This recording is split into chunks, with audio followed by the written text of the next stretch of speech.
Did you know that most people who use a CGM have not been using them as effectively as they can?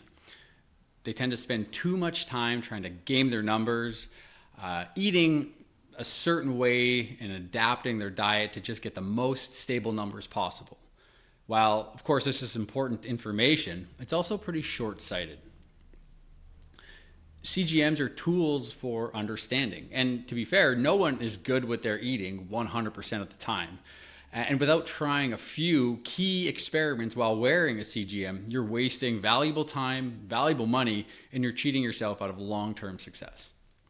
In this video, we're going to share with you our most crucial experiments that are going to help you get the most out of wearing your CGM. These experiments are going to save you time, they're going to save you money, and allow you to get better long-term results.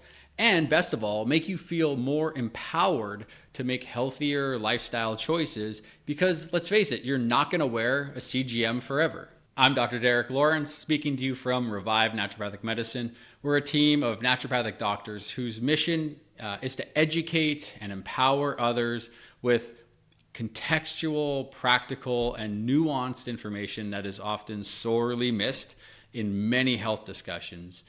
We regularly use CGMs in our practice and have found them to be incredibly valuable tools, especially for people who are struggling with weight loss, who suffer from PCOS, diabetes, or prediabetes. Out of the gate, let me start with this.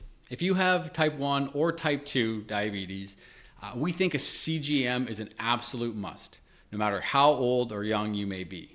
They are such a powerful tool for this population and generally covered by insurance that it's a no-brainer to wear one 24/7. What you don't know about your CGM is that simply eating to get the best number possible isn't the best use of it. You may be wondering, hey doc, isn't that a good thing to keep our blood sugar low and stable? And my answer to that would be, yeah, of course. That is the ultimate goal. But if you ask, what's the point of wearing a CGM? Especially for our non-diabetic or pre-diabetic population. And really, it's to understand the variables that impact our blood sugar, primarily how food, lifestyle, and other physiological factors such as exercise, stress, all modify how we navigate glucose. We need to use this device to learn so we can build on that knowledge and make choices that allow for long-term blood sugar regulation, regardless of whether or not we're wearing a CGM. For example, our most popular experiment is to actually have a cheat meal. Whether that's your favorite meal or something your mom used to make, pizza and beer with some friends, or foods that you're prone to eat when you're stressed out, it's something you may turn to a lot. And you need to know what that meal does to your blood sugar regulation, whether it's a staple in the week or an occasional guilty pleasure. I'd rather you know what type of effect it's going to have so that we can start to build some context around how you choose to consume it, how frequently you can choose to consume it, and then maybe make a better choice in the next, iteration of that. Maybe you don't need to eat half a pizza when 1 or 2 slices will do.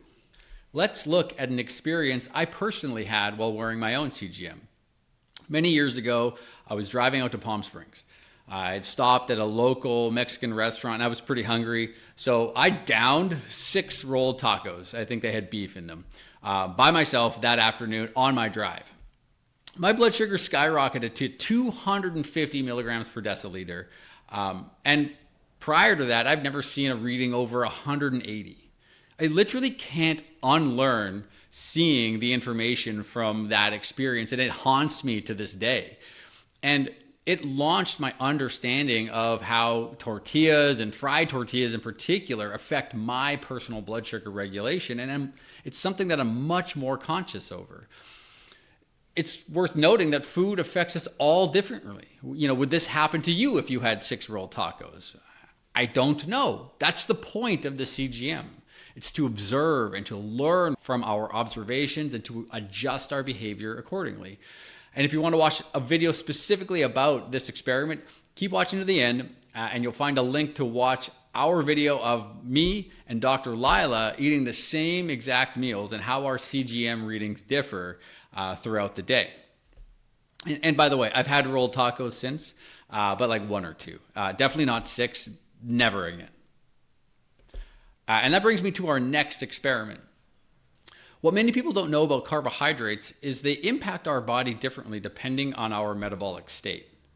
So oftentimes a meal can have very different impacts on our blood sugar depending on its proximity to exercise. So for instance, after exercise, our muscles are very, for lack of a better word, thirsty for glucose. Thus, a meal with 50 grams of carbohydrates gets broken down to glucose and absorbed much faster and much more efficiently than if those muscles weren't as metabolically active. So experiment number 2 is to eat the same meal for breakfast or dinner 2 days in a row, where one day you exercise beforehand and the next day you eat the same meal but you don't exercise. See how your readings change or see how they don't change.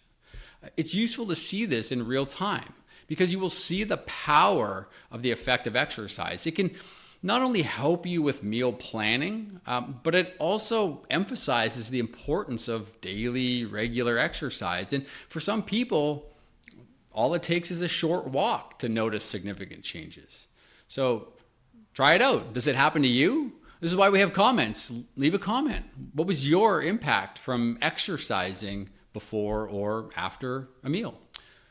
Of course, there's a lot more information that CGMs can provide about our overall health. You can see blood sugar impacts from sleep habits, stress, infections, dehydration, gut health even, and a host of other variables. And of course, if you combine CGM data with other devices like sleep and fitness wearables and lab testing like insulin and inflammatory markers, cortisol, and even gut microbiome testing, you can create a powerful data set that helps us understand how your body is functioning and what variables might need to be modified or even treated to allow you to reach your goals.